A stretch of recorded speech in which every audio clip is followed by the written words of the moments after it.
Hi friends, welcome to our YouTube channel hashtag modifier में। Last class में हम discuss कर चुके हैं कि ईआर मॉडल क्या होता है। इस क्लास में हम डिस्कस करेंगे कि रिलेशनल मॉडल क्या होता है। तो रिलेशनल मॉडल यहाँ पे हम जैसे आप स्क्रीन में देख सकते हैं कि a relational model represent database as a collection of relation by using table format. इसका मतलब ये है कि जैसे ही आपको याद होगा कि लास्ट क्लास में जो ईआर मॉडल था वो डेटाबेस को एक ग्राफिकली रिप्रेजेंट करता था, लेकिन रिलेशनल मॉडल का काम है कि डेटाबेस को टेबल फॉर्मेट के रूप में रिप्रेजेंट करने का। नेक्स्ट पॉइंट है कि a database organized by relational model is called relational database. कहने का मतलब ये है कि कोई भी डेटाबेस अगर रिलेशनल मॉडल टेक्निक का यूज़ करके उसको क्रिएट किया जाता है तो उसको हम रिलेशनल डेटाबेस के नाम से जानते हैं। अब रिलेशनल मॉडल के थ्रू कोई भी डेटाबेस क्रिएट किया जाता है तो हमें तीन चीज़ों का ध्यान रखना पड़ता है। सबसे फर्स्ट वन है कि डेटा स्ट्रक्चर, जो जैसा आप जानते हैं कि रिलेशनल मॉडल में डेटा स्ट्रक्चर टेबल फॉर्मेट होता है, मतलब कि हम डेटाबेस में डेटा को असाइन करते हैं टेबल के फॉर्मेट में। सेकेंड पॉइंट है कि डेटा इंटीग्रिटी के ऊपर ध्यान देना पड़ता है। तो डेटा इंटीग्रिटी कहने का मतलब ये है कि एक टेबल में फॉरेन की होते हैं और प्राइमरी की होते हैं, तो हम एक जो पैरामीटर सेट करते हैं कि किस पैरामीटर के थ्रू हम ये तय करते हैं कि ये प्राइमरी की है और ये फॉरेन की है, उसका भी ध्यान रखा जाता है डेटा इंटीग्रिटी में। एंड थर्ड वन है डेटा मैनिपुलेटिंग। डेटा मैनिपुलेटिंग कहने का मतलब ये है कि डेटा में बदलाव करना, या फिर बदलाव या तो डेटा असाइन करने में बदलाव हो, डेटा को डिलीशन में बदलाव हो, डेटा को अपग्रेडेशन में बदलाव हो, मतलब किसी भी तरह के बदलाव को डेटा मैनिपुलेटिंग कहते हैं। और डेटा मैनिपुलेटिंग काम किया जाता है रिलेशनल ऑपरेटर्स का यूज़ करके।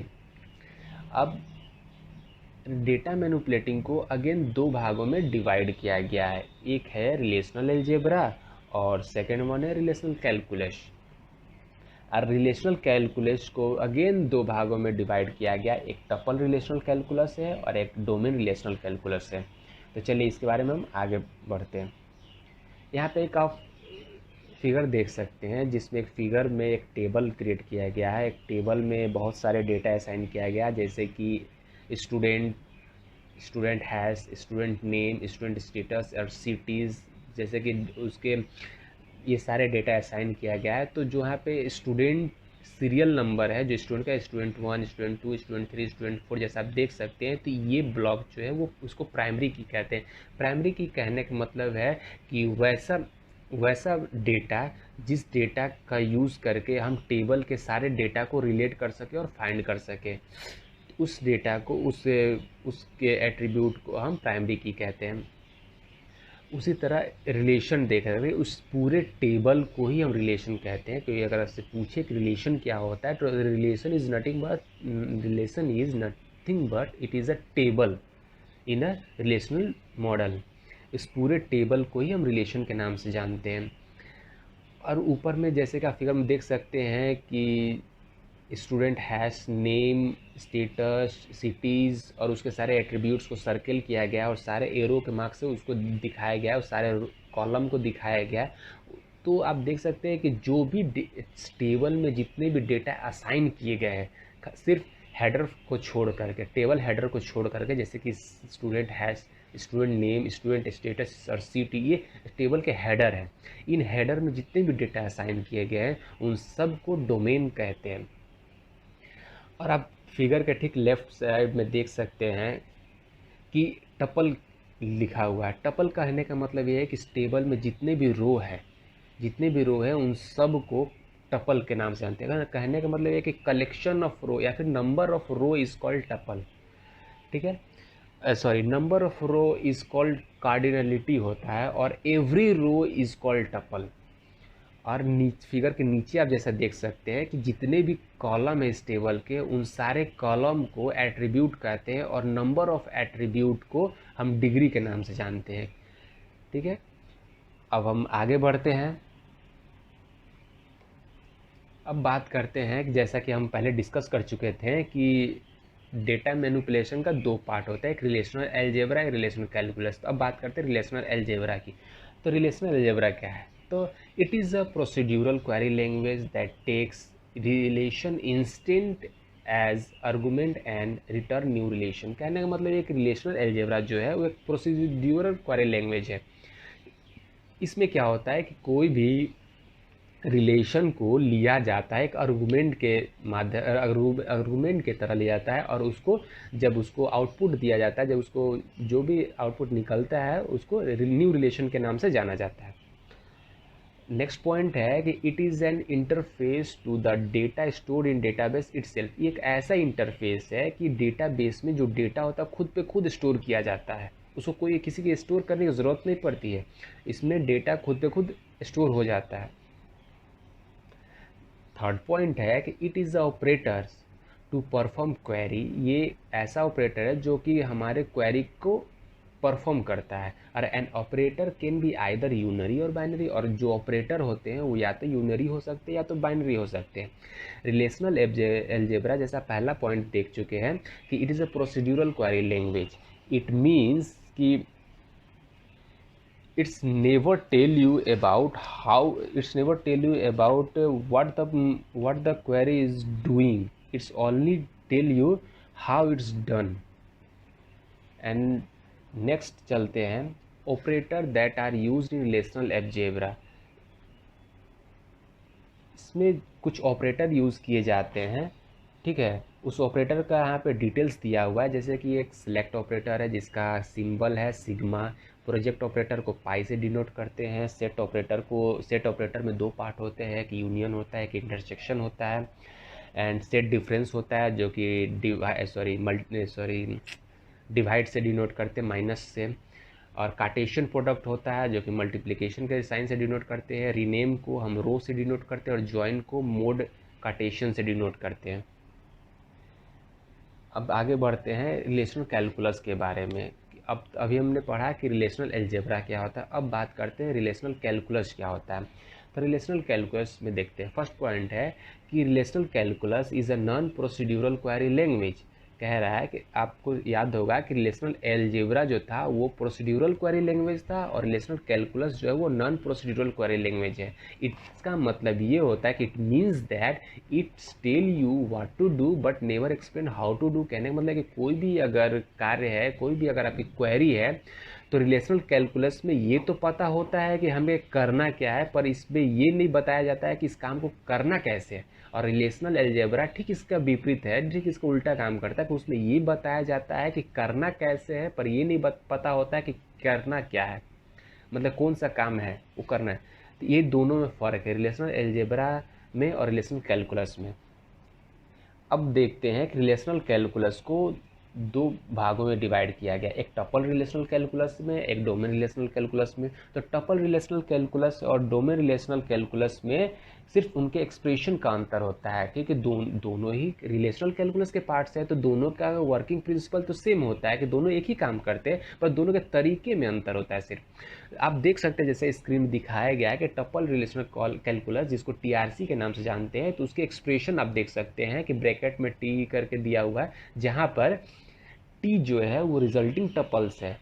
उसके बाद पी ऑफ टी जो है उसको कहते हैं known of predict and these are condition that are use in फिच टी। कि ये जो ऑप्शन पी ऑफ टी जो है ये कंडीशन है जो कि हमें टी को फाइंड करने में मदद करता है, और जहाँ पे पी जो है वो यहाँ पे फॉर्मूला है। उसी तरह अब हम नेक्स्ट चलते हैं कि डोमेन रिलेशन कैलकुलस क्या होता है, डीआरसी जिसको शॉर्ट में बोलते हैं। तो इसका एक्सप्रेशन हम देख सकते हैं कि ब्रैकेट में x1 x2 x2 करके xn तक दिया हुआ है, उसको स्लैश p करके फिर वही फॉर्मेट को निभाया गया, फिर उसी फॉर्मेट को रिपीट किया गया, ठीक है। और यहाँ पर x1 x2 x2 ये सब जो है वो एट्रीब्यूट्स हैं, और यहाँ पे जो p है वो फॉर्मूला है। इसके बाद आगे बढ़ते हैं हम। अब बात करते हैं कि इंटीग्रिटी कांस्टेंट क्या होता है, जो हमारा सेकंड पॉइंट था कि रिलेशनल एल्जेब्रा, जैसे हम फर्स्ट पेज में जब हम पढ़ चुके थे कि रिलेशनल एल्जेब्रा को क्रिएट करने, रिलेशनल एल्जेब्रा के थ्रू अगर डेटाबेस क्रिएट करते हैं तो हमें 3 पॉइंट का ध्यान रखना पड़ता है कि डेटा स्ट्रक्चर और डेटा इंटीग्रिटी। तो अब वही उसी इंटीग्रिटी में बात करते हैं कि इंटीग्रिटी कांस्टेंट क्या होता है। Integrity constant are set of rules. Integrity constant क्या है कि एक बंच ऑफ रूल्स है, मतलब कि एक रूल्स का एक फाइल टाइप है, रूल्स का एक सेट है। It is use to maintain the quality of information, जिसका हम इस्तेमाल करते हैं जो भी हमारे पास इंफॉर्मेशन होता है उनके क्वालिटी को मेंटेन करने के लिए। कहने का मतलब कि उसमें वो एरर फ्री डेटा हो सकता है, वो जो भी डेटा वो एरर फ्री होना चाहिए, कोई फॉल्ट क्रिएट नहीं होना चाहिए, किसी तरह का कोई भी एरर उसमें नहीं होना चाहिए। इसी को मेंटेन करने के लिए हम इंटीग्रिटी कांस्टेंट का यूज़ करते हैं। अब आगे बढ़ते हैं कि नेक्स्ट पॉइंट है कि integrity constraint ensure that the data insertion, updating and other process have to performed in such a way that data integrity is not affected. कहने का मतलब है कि जो डेटा जो इंटीग्रिटी कांस्टेंट होता है ये तय करता है, ये श्योर करता है कि जो भी हमारा प्रोसेस चल रहा है, चाहे फिर अपडेटिंग का प्रोसेस हो या फिर इंसर्शन का प्रोसेस हो, जो भी प्रोसेस चल रहा है वो प्रोसेस पूरा हो बिना ही किसी डेटा को अफेक्ट किए गए। ये डेटा, ये इंटीग्रिटी कांस्टेंट का काम है कि ये इसको श्योर करे कि डेटा अफेक्ट ना हो ये अपडेटिंग इंसर्शन के प्रोसेस के थ्रू। थर्ड पॉइंट है कि integrity constant is use to a guard against accidental damage to the database. साथ ही साथ इंटीग्रिटी कांस्टेंट है एक गार्ड की तरह काम करता है, एक जो कि एक्सीडेंटल डैमेज से डेटाबेस को बचाता है, एक प्रोटेक्टर है। डेटा को लूज या डेटा को अफेक्ट होने से बचाने का एक प्रोटेक्टर की तरह इंटीग्रिटी कांस्टेंट यूज होता है। अब इसमें बात करते हैं इंटीग्रिटी कांस्टेंट को भी कुछ पार्ट्स में डिवाइड किया है, जिसमें से फर्स्ट वन है डोमेन कांस्टेंट, सेकेंड वन है entity integrity constraint, third one है referential integrity constraints and fourth one है की कांस्टेंट। चलिए इसको हम डिटेल्स में आगे पढ़ते हैं। अब बात करते हैं डोमेन कांस्टेंट क्या होता है। कि एक पहला पॉइंट आप देख सकते हैं कि जो डोमेन कांस्टेंट को डिस्क्राइब करता है कि ये domain constant can be defined as the definition of a valid set of value for an attribute. कहने का मतलब है कि डोमेन कांस्टेंट क्या करता है कि ये क्या है कि एक जो भी हमारा टेबल फॉर्मेट है उसमें जो एट्रीब्यूट्स की जो वैल्यू होते हैं उसको डिफाइन करता है। ठीक है, जैसा कि एक फिगर के साथ हम आपको समझाते हैं कि देखिए the data types use in domain constant is string है। डोमेन कांस्टेंट में कुछ डेटा टाइप्स यूज़ किए जाते हैं जो कि अब जैसे कि स्ट्रिंग है, कैरेक्टर है, इंटीजर है, टाइम है, डेट है एंड करेंसी है। ठीक है, और एक फिगर के थ्रू आपको समझाते हैं कि डोमेन कांस्टेंट क्या है। जैसे आप फिगर में देख सकते हैं, एक फिगर दिया, एक टेबल बना हुआ है जिसमें एक आईडी है, नेम है, सेमेस्टर है, एज है। ठीक है, तो आप ये देखिए कि जो हमारा एज का ब्लॉक है वहाँ पे देखिए, आपको पता है कि एज जो है वो हमेशा एक इंटीजर फॉर्मेट होता है, लेकिन वहाँ पे लास्ट फॉर्मेट में एक एज जो है ए असाइन किया गया है। यही डोमेन कांस्टेंट का काम है कि जो भी हमारे कैरेक्टर, जो भी हमारा डेटा टाइप्स है उसको ये क्वालिफाई करता है कि इसी जो भी डेटा असाइन किया गया जाए टेबल में वो इसी डेटा टाइप्स को मैच करे। जैसे कि एज जो है वो इंटीजर डेटा टाइप फॉलो करता है पर वहाँ पे ए असाइन किया गया है, जिसकी वजह से ये डोमेन कांस्टेंट का काम है कि उसको जब भी ए असाइन करने की बारी आए तो उसको नॉट अलाउड कर दे, कि ये अलाउड नहीं किया जा सकता क्योंकि एज जो है वो इंटीजर फॉर्मेट सपोर्ट करता है। इसी तरह आगे बढ़ते हैं इंटिटी इंटीग्रिटी कांस्टेंट में। इंटिटी इंटीग्रिटी कांस्टेंट का मतलब होता है कि देखिए the entity integrity constraint state that primary key value can't be null. Entity integrity constraint की रिस्पॉन्सिबिलिटी होती है कि जब भी कोई भी टेबल हम जब क्रिएट करते हैं तो उसमें जो भी हमारी प्राइमरी की होती है वो कभी भी नल वैल्यू असाइन है, मतलब वहाँ पे कुछ ना कुछ वैल्यू होगा, वो कभी भी नल नहीं हो सकता। इसका पूरा रिस्पॉन्सिबिलिटी इंटिटी इंटीग्रिटी कांस्टेंट की होती है ताकि कोई भी प्राइमरी की वैल्यू जो है वो नल ना रह जाए। नेक्स्ट चलते हैं रेफरेंशियल इंटीग्रिटी कांस्टेंट में। रेफरेंशियल इंटीग्रिटी कांस्टेंट में है कि in the referential integrity constant if a foreign की इन अ table 1 refer to as the primary key of a table 2 then every value of foreign key in table 1 must be null और be available in table 2। कहने का मतलब है कि referential integrity constant दो table के बीच में, जब टेबल वन, जैसे कि फिगर में आप दिखाते हैं, ये देखिए फिगर आपके सामने है कि दो टेबल दिया हुआ है, इसमें एक टेबल में जो है एम्प्लॉय नेम है, एज है, और देखिए डी नंबर दिया हुआ है कि ठीक है, वहाँ पे देखिए कि जो डी नंबर शो किया गया है वो फॉरेन की है यहाँ पे, क्योंकि यहाँ पे प्राइमरी की जो है वो एम्प्लॉय नेम है, ठीक है। तो सॉरी, एम्प्लॉय नेम वो गलती से लिखा, वो एम्प्लॉय नंबर होगा, ठीक है। तो यहाँ पे देखिए डी नंबर जो है वो फॉरेन की है, लेकिन जैसे ही हम उसको टेबल टू में फॉरेन की को रिप्रेजेंट करके जब हम टेबल टू क्रिएट करते हैं, तो यही फॉरेन की जो है टेबल टू में जा करके एक प्राइमरी की तरफ बिहेव करता है, ठीक है। और जितने भी टेबल वन में जो डी वन नंबर के जो भी डेटा असाइन थे, वो सारे के सारे डे जब जाएंगे टेबल टू में तो एक प्राइमरी की तरह वो बिहेव करने लगे। यही काम करता है, यही पूरे रिस्पॉन्सिबिलिटी हैंडल करने का काम होता है रेफरेंशियल इंटीग्रिटी कांस्टेंट का, कि जब भी कोई फॉरेन कीज, जब भी किसी टेबल वन के फॉरेन की सहायता से जब भी कोई टेबल टू क्रिएट किया जाए, तो वहाँ पे जो फॉरेन की है टेबल वन का, वो वहाँ पे जा कर के प्राइमरी की तरह बिहेव करे टेबल टू में, ताकि प्राइमरी की इसलिए बिहेव करे ताकि टेबल वन और टेबल टू को आपस में कनेक्ट किया जा सके एक रिलेशन के थ्रू। अब आप यहाँ पे देख सकते हैं कि टेबल वन और टेबल टू के बीच में एक रिलेशन है जो कि डी नंबर है, यही जो ब्लॉक है वही टेबल वन और टेबल टू को आपस में जोड़े रखता है। अब बात करते हैं लास्ट वन, की कांस्टेंट की।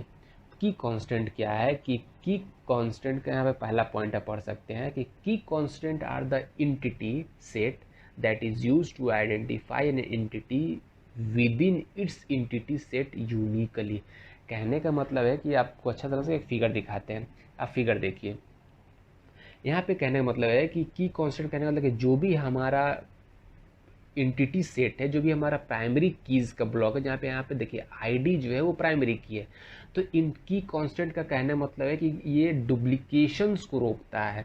यहाँ पे आप फिगर में देखिए कि जो हमारा आईडी है 1000, 1001, 1002, 1003, और देखिए आप ध्यान से देखिए तो 1002 फिर से रिपीट किया गया, और आपको पता है कि कभी भी प्राइमरी की जो है वो हमेशा यूनिक होता है।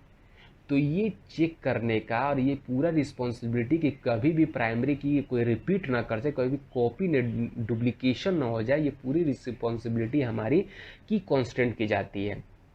तो यही था कांस्टेंट। अब आज का वीडियो हम यही समाप्त करते हैं, ये रिलेशनल मॉडल समाप्त हुआ। नेक्स्ट टॉपिक हम लेकर के आएंगे अगले क्लास में नॉर्मलाइजेशंस को लेकर के। तब तक अगर आपको हमारा वीडियो पसंद आया हो तो चैनल को सब्सक्राइब करें, लाइक करें एंड शेयर करें। Thank you.